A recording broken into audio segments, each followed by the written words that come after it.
The smell hit him before the boy did. Bjorn's cup stopped halfway to his mouth, wine untouched, going warm in his hand. Across the betrothal hall, past the silk and the silver and the 100 bowed heads. 2 children were weaving between the legs of his own guard, and one of them, the boy, had her scent on him.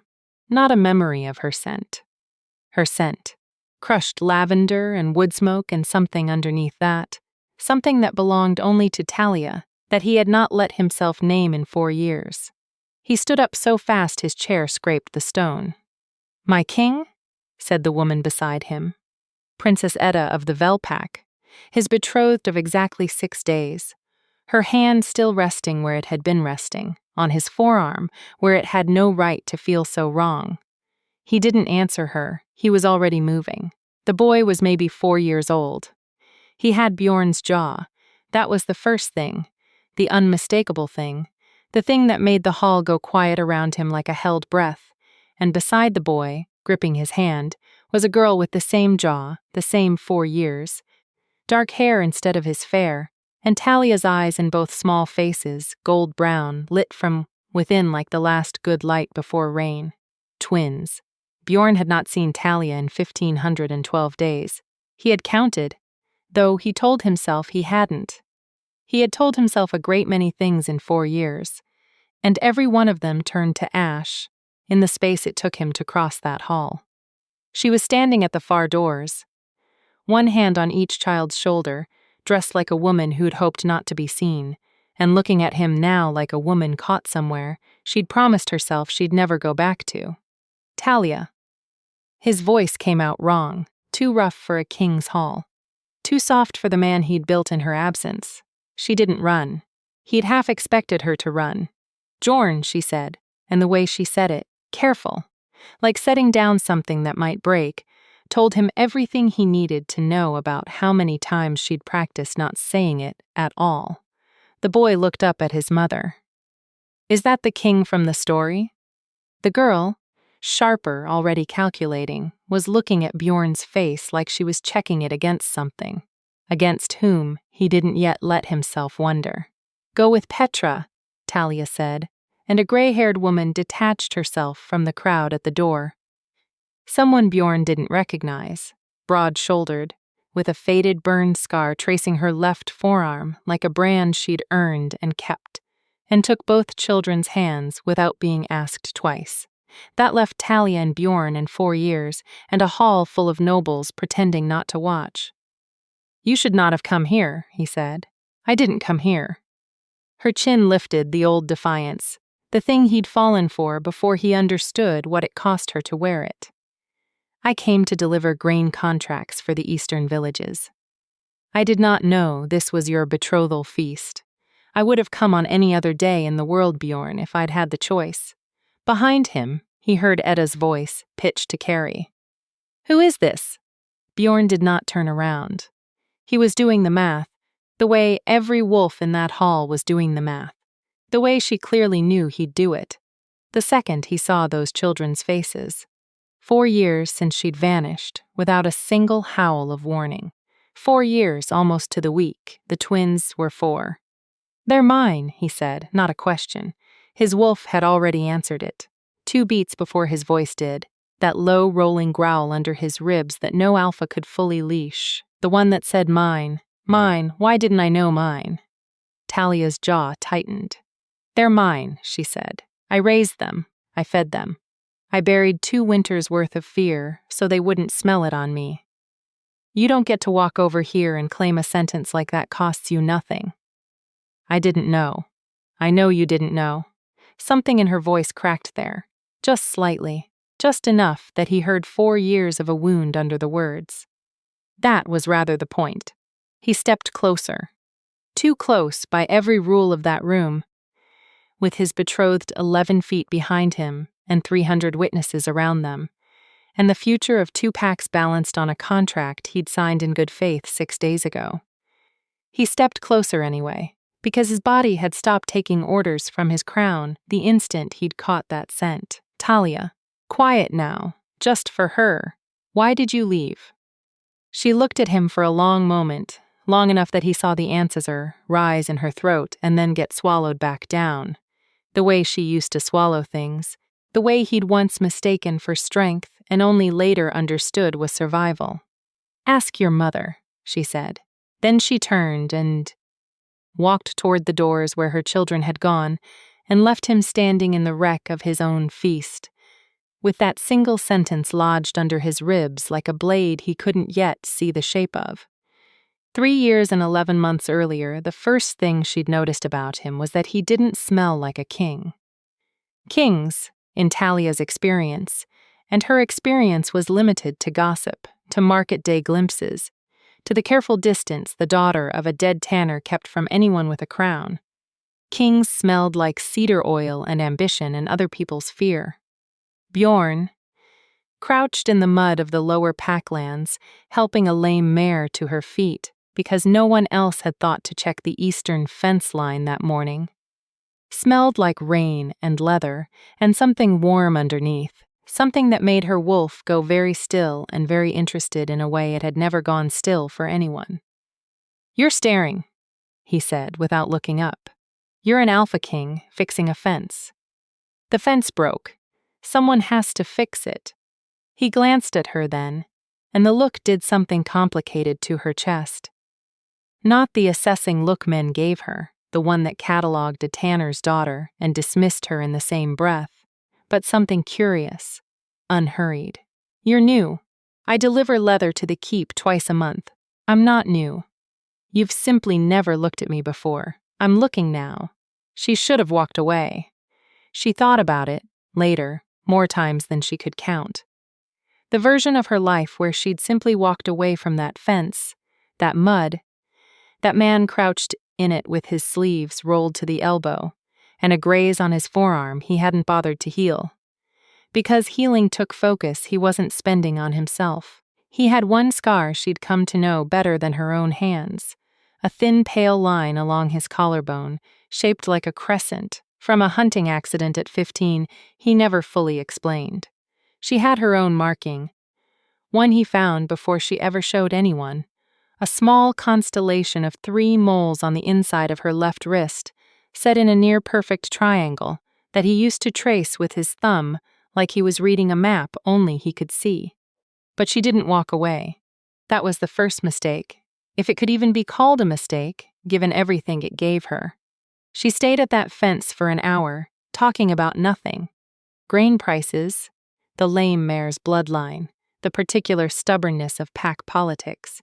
And somewhere in that hour her wolf had pressed its nose to the inside of her ribs and gone very, very quiet, the way it only goes when it has found the thing it was built to find. A scent bond didn't ask permission. It simply arrived, full and total, the way weather arrives. And from that day on, she could no more stop smelling him on the wind, 2 valleys away, than she could stop her own heart from beating. She hadn't told him, not for weeks.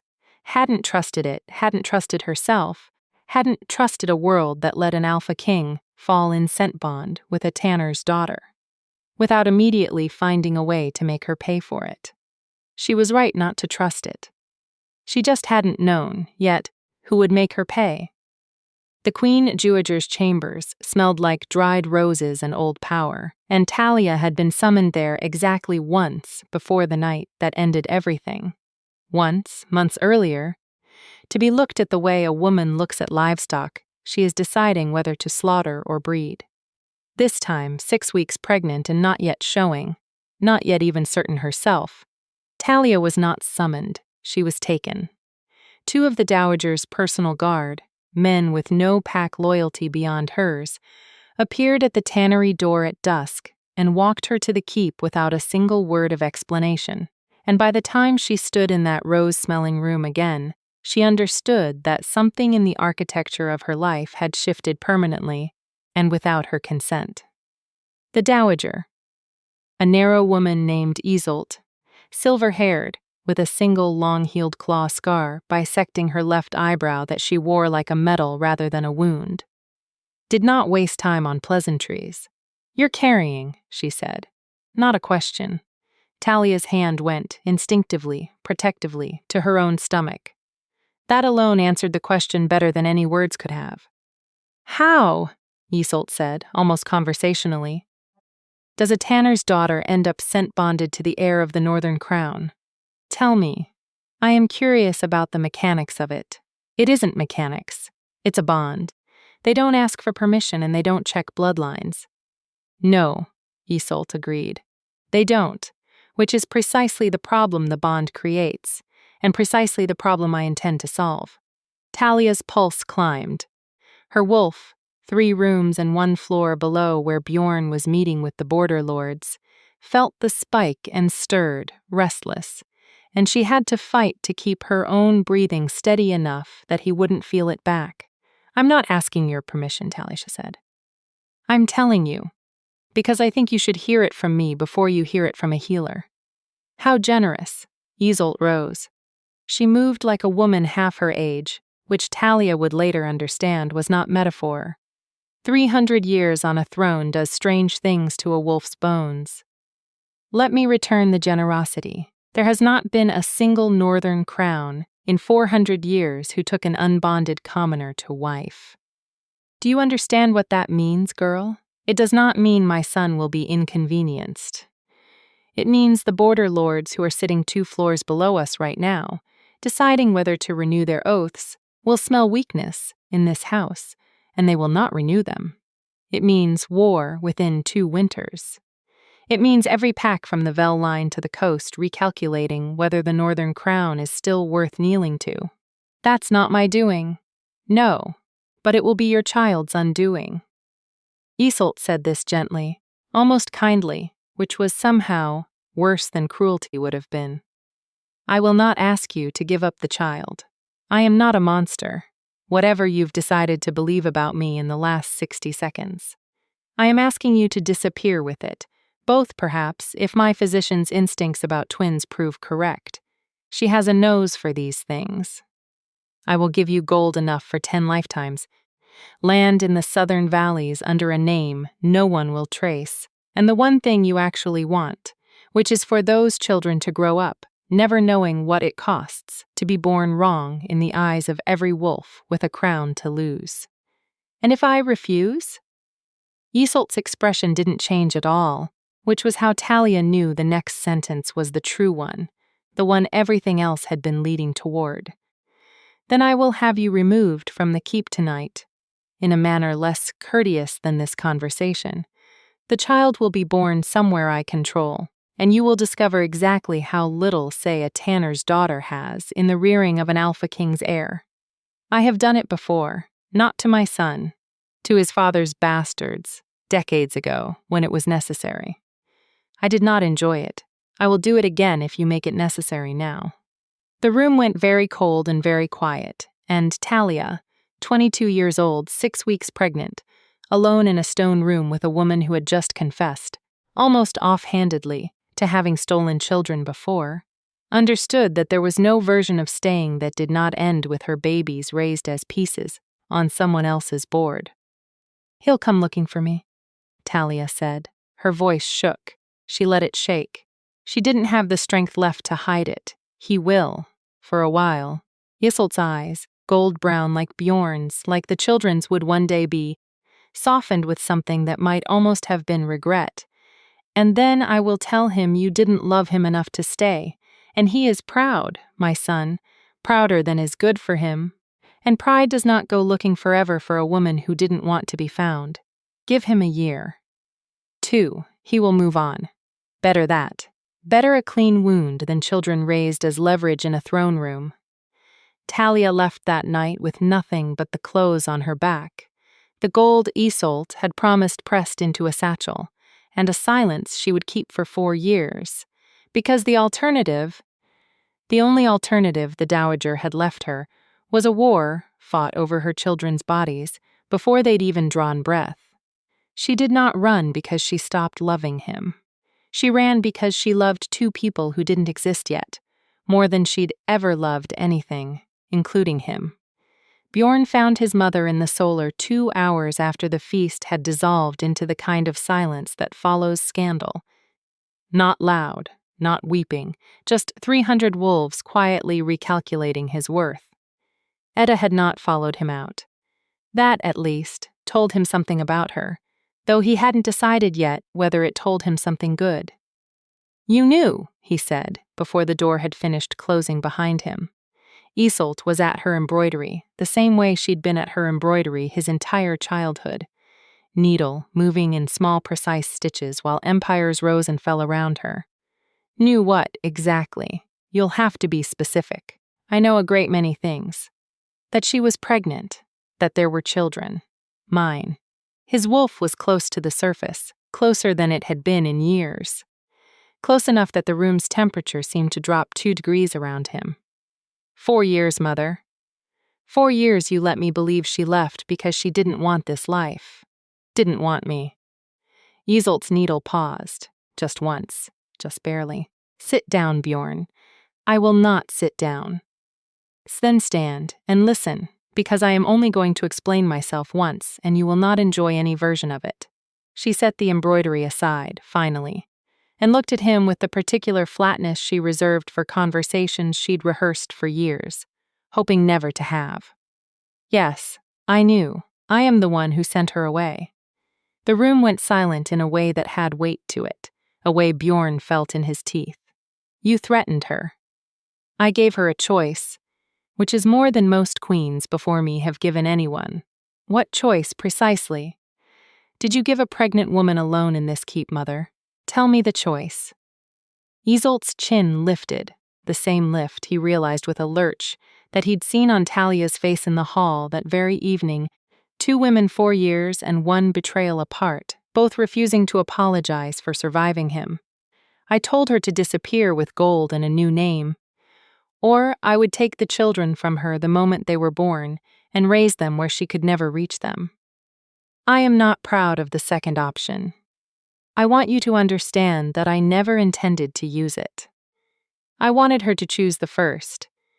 You don't get to be proud of threatening a woman with her own children and call the alternative mercy. I was protecting this throne. The border lords were one bad winter from breaking their oaths as it was. An unbonded commoner bride would have given them the excuse they wanted for a generation.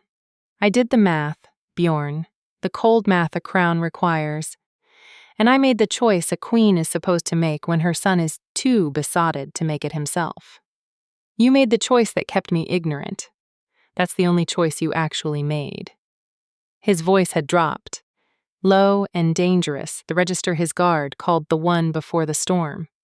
I built a life, believing the woman I sent bonded to simply didn't love me enough to stay. Do you understand what that did to me? I let you arrange this match with Etta because I had convinced myself love like that doesn't actually exist, that I'd imagined the whole of it, that a bond can be wrong, that I was a fool for 4 years over a woman who'd simply walked away. And the entire time, she was raising my children alone, hiding from you, because you told her you'd steal them from her crib if she didn't. Iseult didn't flinch. 300 years had taught her not to flinch at much. And now you know, she said. What will you do with it? Throw away a 6-day betrothal, insult the Vel pack, and risk the very war I was trying to prevent. Also, you can play father to 2 children who don't know you, and a woman who clearly built an entire life, specifically designed not to need you in it. Bjorn was already at the door. Watch me, he said, and left her there with her embroidery and 4 years of a secret finally come due. He found Talia in the guest wing they'd given her, a small room, plain, the kind reserved for traitors and not for the mother of a king's heirs, which told him precisely how little the household staff had understood about what had walked through those doors that afternoon. The twins were asleep. He could hear their breathing through the door before he knocked, 2 small steady rhythms, and something in his chest folded in on itself at the sound of it. 4 years of fatherhood he hadn't been there for, compressed into 2 sleeping breaths he was hearing for the first times. Talia opened the door before his knuckles finished the second knock. She'd clearly been expecting him.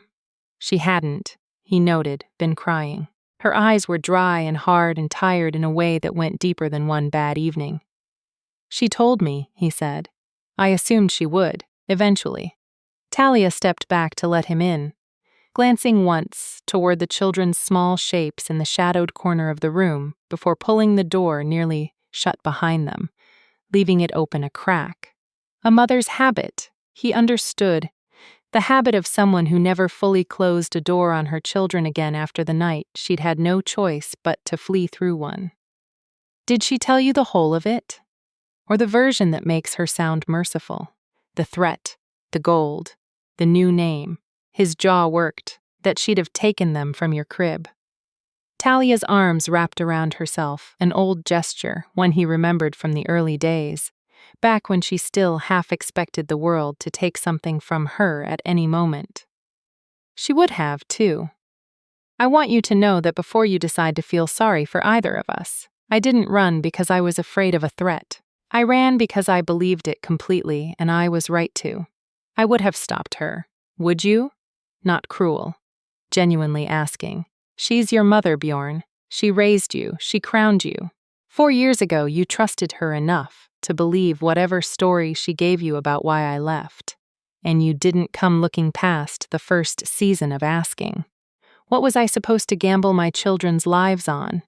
Your loyalty to a woman who'd already shown me exactly how far she'd go, or your loyalty to me, the tanner's daughter you'd known for 6 months. It landed exactly as hard as she meant it to. He didn't argue, because there was nothing in the accusation he could honestly dispute. He had stopped looking. Not immediately, but eventually, yes. He had let his mother's account of a frightened girl who didn't love him enough settle into something he stopped questioning, because questioning it hurt less than accepting what the silence actually meant.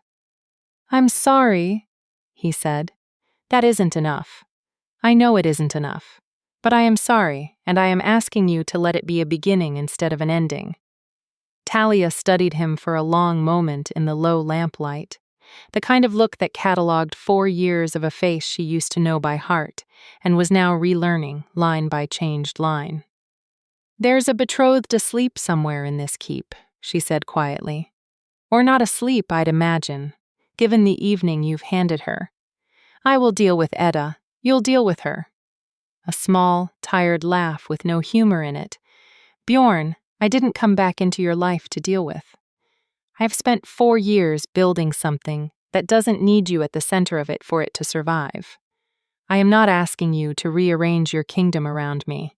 I genuinely don't know if I want that." "Then what do you want?" She looked toward the children's shapes in the dark, the rise and fall of 2 small chests. And when she spoke again, her voice had gone thinner, more honest. "I want them to have a father who chose to know them. Not a father assigned by guilt, not a father performing duty for the cameras of this entire court. I want," she stopped, started again. "I want to not be afraid every time I hear hooves on the road. I have been afraid for 4 years, Bjorn. I would like, just once, to stop." He reached for her hand, just her hand, the smallest gesture, the most restrained thing he'd done all evening, and she let him take it, though she didn't curl her fingers into his, not yet, holding herself back from that one small surrender even as she allowed the contact. "Then let me start there," he said. "Not the throne, not the contract. Just let me not be a stranger to them by morning." For a moment, her resolve seemed to waver, her eyes searching his face the way she used to, looking for the man underneath the crown. Then a small voice cut through the dark from the corner of the room. "Mama?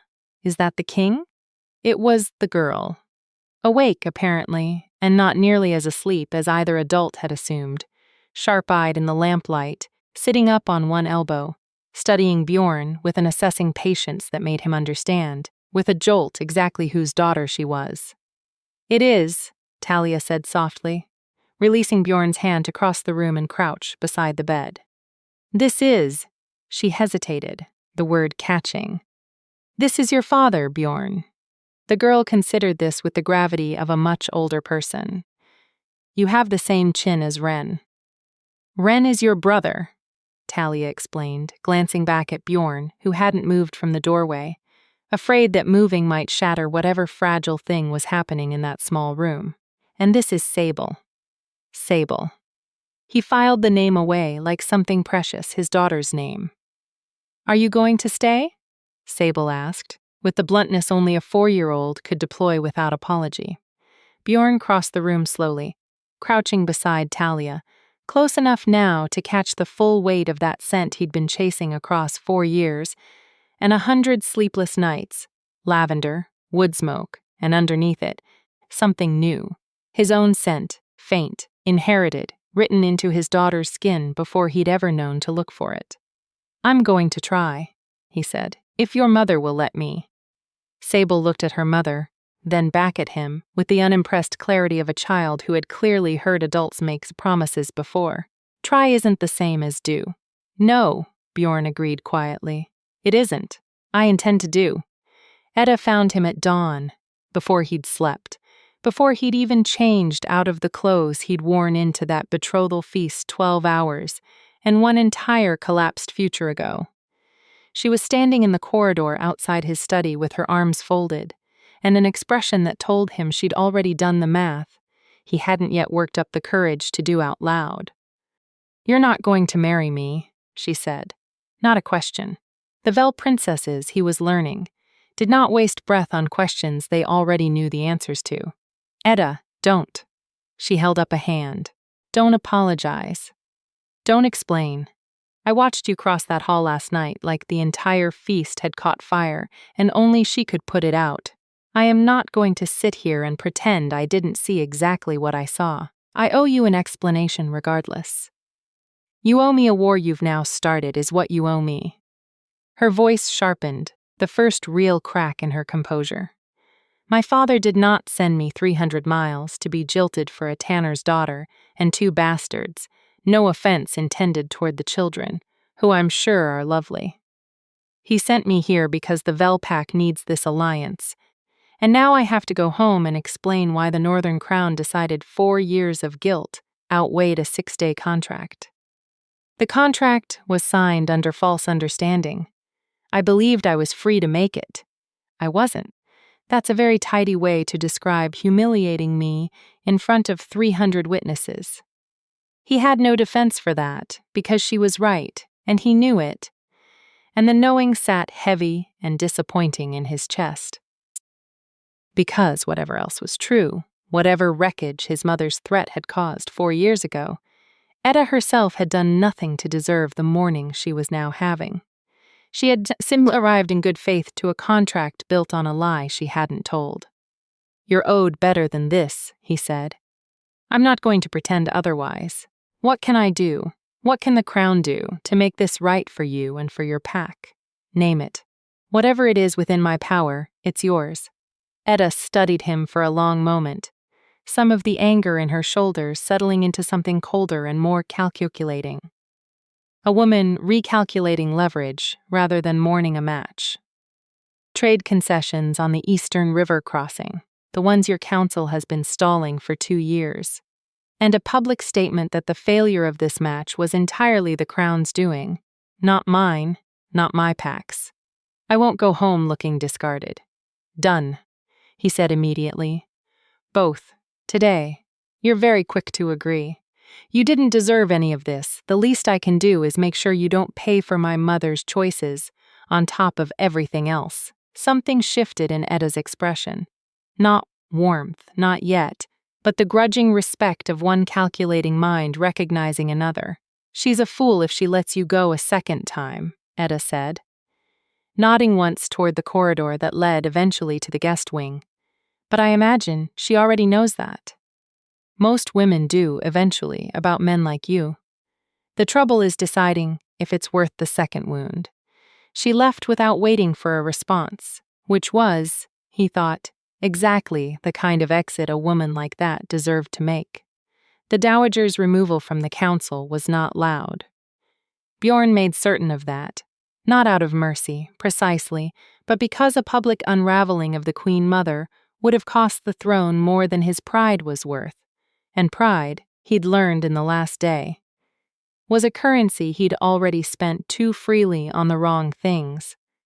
He stripped her of the council seat in private, in the same solar where she'd confessed everything the night before, with two of his most trusted border lords as witness and no embroidery in her hands this time. "You will retain your title," he said. "You will retain your apartments and your household. You will not retain a single vote in matters of succession, alliance, or the rearing of my children, now or ever. If you attempt to influence any of it through whatever channels remain to you, I will have you removed from this keep entirely, and you will live out the remainder of your considerable years in the Southern's holding, alone, with whatever embroidery you care to bring." Isolt's face had gone the particular gray of a woman watching 300 years of careful architecture come apart in a single morning. "You would exile your own mother. I would exile the woman who threatened to steal newborns from their mother's arms because the border lords might raise an eyebrow." His voice didn't rise. It didn't need to. "I have spent 4 years grieving a love I believed had simply chosen to leave me. You let me grieve a lie for 4 years, Mother, to spare yourself an uncomfortable season of politics. I find I no longer trust your definition of protecting this throne, and a king who cannot trust his own mother's counsel has no further use for it. And if the border lords do react as I predicted, if oaths are tested, then I will manage it as a king should, through strength and through choice, not through stolen children and convenient silence. That is the throne I intend to leave behind me, not the one you built." She did not apologize. He had not expected her to. But when he left that solar, something in her posture had changed. Not broken, not entirely, but altered, the way a tree alters after a storm has taken one of its largest branches. She would survive it. She always had. But she would not again sit where she had sat, and they both understood that the conversation, brief as it was, had cost her the one thing she'd spent 3 centuries accumulating: power. The border lords reacted, of course, exactly as Isolt had warned they might. 3 of the 7 sent formal letters within the week, questioning the legitimacy of an heir born outside sanctioned union. 2 more simply went quiet in the particular way that meant calculation rather than loyalty. Bjorn answered it the only way he knew how to answer anything that threatened what mattered to him now. Directly, and in person, he rode to each hold himself. Not with an army at his back, which would have read as threat, but with Talia beside him on her own horse, and the twins, Sable and Wren, 4 years old and entirely unimpressed by the gravity of any of it, riding double in front of their parents, asking every border lord they met some variation of whether the castle had dogs. It was not, strictly, diplomacy by any book his tutors had given him as a boy, but he watched, hold after hold. The particular alchemy that happened when stern men who'd spent weeks composing careful letters about legitimacy and bloodlines found themselves facing 2 small children who simply wanted to know about the dogs. Doubt, he was learning, survived very poorly in close proximity to an actual child's actual laugh. "You're using them," Talia said quietly, on the 3rd day, as they rode the long road between holds, with the twins finally asleep against each other in the supply cart ahead. "I'm introducing them to their inheritance. There's a difference." "Is there?" He considered that honestly. The way he was trying to consider most things honestly now. 4 years of avoided truths having taught him what avoidance actually cost. "Maybe less than I'd like to admit, but I'd rather they grow up known by every hold in this kingdom than grow up the way you and I did, hidden until hiding becomes its own kind of cage." Talia was quiet for a long moment, the only sound the steady rhythm of hooves on packed road, and, somewhere off in the tree line, the call of some bird neither of them named. "My father used to say something like that," she said eventually. "About my mother, that hiding what you love just teaches it to be ashamed of itself. Your father sounds like he understood more than most kings I've met. He was a tanner, he understood leather and very little else." A small smile, the first real one he'd seen from her in this whole strange, accelerated week of holds and letters and children asking strangers about dogs. But he was right about that one thing. They rode the rest of that stretch in a silence that had stopped being careful sometime in the last 3 days. Not the silence of two people guarding themselves against each other, but the easier kind, the kind that didn't need filling. He found himself watching her more than the road, the line of her shoulders relaxed in a way he hadn't seen since that first hour at the fence line 4 years and 1 lifetime ago, and his wolf, finally, after 4 years of restless half sleep, settled. It did not mean the bond was resolved. He understood that much, watching her watch the road ahead with her own careful guard not fully lowered. Not yet. Maybe not for a long while yet. Bonds didn't heal 4 years of absence simply because the absence had an explanation now. But something had shifted. Some long-held breath finally letting out, and for the first time since the betrothal feast, he let himself believe that whatever came next might actually be worth the wreckage it had taken to get here. The 7th hold belonged to Lord Marin, broadest of the border lords, a man with a single notched ear from some old territorial fight he wore like a badge of seniority. And he was, of the 7, the most openly hostile to the new arrangement. "You expect us to kneel," Marin said, in the great hall of his own keep, with his own men at his back and Bjorn's small traveling party. Talia, the twins, 2 guards, and a tired supply cart, standing in the center of a room built specifically to make visitors feel small. To a woman with no pack name and children born outside contract. "The Northern Crown has stood on bloodline for 400 years, my king. You ask us to throw that away on sentiment."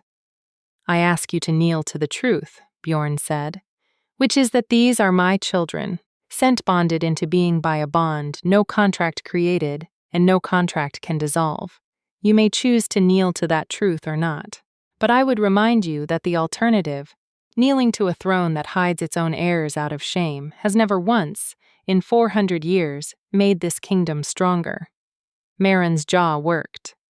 Beside Bjorn, Talia stood very still, her hand resting lightly on Sable's shoulder, and Bjorn felt, more than saw, the old fear rising in her.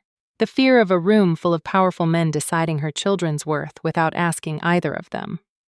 It was Wren, oddly, who broke the silence first. Small, blunt, utterly unbothered by the weight of the room around him. "Why does your ear look like that?" The hall went very still. Lord Marin looked down at the boy with an expression that could have gone several directions at once, and for one long breath nobody in that hall breathed at all. Then Marin laughed, a short, surprised bark of a laugh, the kind that comes out before a man decides whether he's allowed it. "A wolf decided he wanted it more than I did," Marin said, crouching slightly to bring himself closer to Wren's height. "I disagreed. We came to an arrangement." "Did you win?" "I kept the rest of my ear. I consider that winning." Wren nodded gravely, as if this settled something important, and Marin straightened, looking now not at the boy but at Bjorn, something in his weathered face having shifted in the space of that small exchange. "He's got your bluntness," Marin said, "and the girl's got eyes that don't miss a thing. That's worth something, my king, whatever the contracts say." He paused, glancing once at Talia with something that might have been the beginning of respect. "I'll not pretend I'm pleased about the manner of all this, but I've buried 2 wives and outlived 3 border disputes, and I've learned a kingdom built on shame rots from the inside, no matter how clean the bloodline looks on parchment. I'll kneel to the truth, as you put it. The rest of the council can sort their own consciences. It was not a complete victory. 2 of the 7 holds would remain cool for years, Bjorn understood, and some wounds in a kingdom's confidence took longer to close than any single ride could manage. But watching Marin kneel, actually kneel, old joints and all, right there in his own hall, with his men following a half-beat behind him, Bjorn felt something settle in his chest that had been unsettled since the moment he'd caught Talia's scent across a crowded feast hall. It was not safety exactly. It was the beginning of it. They returned to the capital 11 days after they'd left it, and the keep that received them back was, 6 in every way that mattered, a different keep than the one Talia had fled 4 years before. Iseult did not appear at the gates. Bjorn had not expected her to. She kept, by his order and her own bruised pride alike, to her wing of the keep now, and the staff had already begun, in the particular swift cruelty of court gossip, referring to her as the Dowager. Without a voice, a title she had not earned through kindness and would not soon shed through complaint.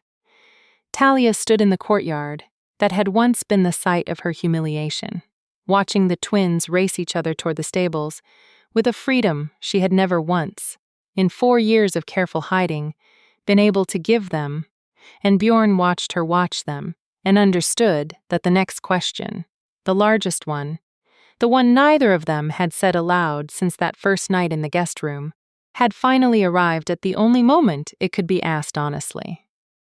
"I'm not going to ask you to marry me," he said. She turned, surprised enough that for a moment the careful guard slipped entirely from her face. "That's not the speech I expected from a king who rode to 7 holds in 11 days defending exactly that future. I rode to 7 holds defending my children's right to be known. That's a different thing than asking you to chain yourself to a throne you never wanted, in a kingdom that made you disappear once already." He stepped closer, slow, restrained, the way he'd learned to move around her in these last 11 days, never crowding, always leaving the choice entirely hers to make or refuse. "I'm asking you to stay because you want to. Not because a bond demands it. Not because a crown requires it. Not because 2 children deserve a father in residence rather than a father in theory. All of that is true, and none of it is reason enough for you to choose me, if choosing me is not also what you want for yourself." Talia was quiet for a long time, long enough that the twins' laughter from the stable yard filled the space where her answer should have been, and Bjorn made himself wait, made himself not fill the silence with the things he wanted to say, the things that would have made it easier for her and harder for her to know her own mind. 4 years ago, she said finally, "I left because I had no other choice that didn't cost me my children. That wasn't a decision I got to make freely. It was survival dressed up as a choice." She looked at him then, fully, the gold brown of her eyes catching the courtyard light. "I don't know yet what I want, Bjorn, beyond the fact that I want to find out without anyone. Not your mother, not a council, not even you, deciding it for me first." "Then find out," he said. "Take whatever time it takes. I'm not going anywhere. You said that once before, in a manner of speaking. The bond made certain you couldn't, even when you didn't know I existed anymore." A faint, rueful note in her voice now, not quite a smile. "I'd like, for once, to be chosen by something other than fate's insistence." "Then let me earn it instead of claim it," he said. "However long that takes." She didn't answer that, not in words, but she didn't walk away either, and when Sable came barreling back across the yard a moment later, demanding to know if horses could swim, Talia let Bjorn's hand find hers briefly, lightly, before releasing it again to chase the answer to their daughter's question, and in that single unfinished gesture, he understood that the wreckage of 4 years was not yet rebuilt, might never be entirely rebuilt, but that something new and untested was, at last, being given room to grow in its place. It was 3 months later, on an evening grown cold enough that the staff had begun banking the keep's hearths early, that Talia found the letter. It had not been addressed to her. It had been addressed to no one currently living in that wing of the keep. Tucked into the back of a drawer in the room Iseult had once used as a private study before her fall from council. A room now slated for the twins' growing collection of books and bird skulls and other treasures. 4-year-olds accumulate without explanation, and Talia had found it only because Sable had wanted a particular drawer cleared for her button collection. The letter was old. The hand was Iseult's, unmistakably, the same precise slant Talia remembered from a single threatening conversation 4 years gone. It was dated 3 weeks before that conversation had even happened. 3 weeks before Isolde had ever confronted her in that rose-scented room. And it was addressed to a physician whose name Talia did not recognize, somewhere in the southern holdings. It detailed in Isolde's own careful hand instructions for a household to be established. For 2 infants, expected within the year. For a woman to be settled there under careful watch. Her correspondence monitored, her movements limited, all of it framed not as exile but as protection. The language of a queen convincing herself of her own mercy before the mercy had even been offered as a choice. The letter made it clear, in ways the confrontation never had, that Isolde had not reacted to news of a pregnancy with a single threat improvised at in anger. She had planned the entire architecture of Talia's disappearance weeks before Talia herself had even decided whether to tell anyone she was carrying. Which meant someone had told her first, which meant, Talia realized, sitting very still in the gathering cold of that repurposed study with her daughter's button collection forgotten in her lap, that someone close enough to know, a healer, a maid, someone trusted with the earliest, most private knowledge of her body, had betrayed that knowledge to the dowager before Talia had even chosen, herself, what to do with it. 4 years, and she had believed the worst of what had happened to her was already known, already accounted for, already folded into the explanation she and Bjorn had built their fragile, new beginning upon. She looked down at the letter again, at the date, at the unfamiliar physician's name in the Southern Holdings, a name that meant nothing to her now, but had clearly meant everything to someone, once.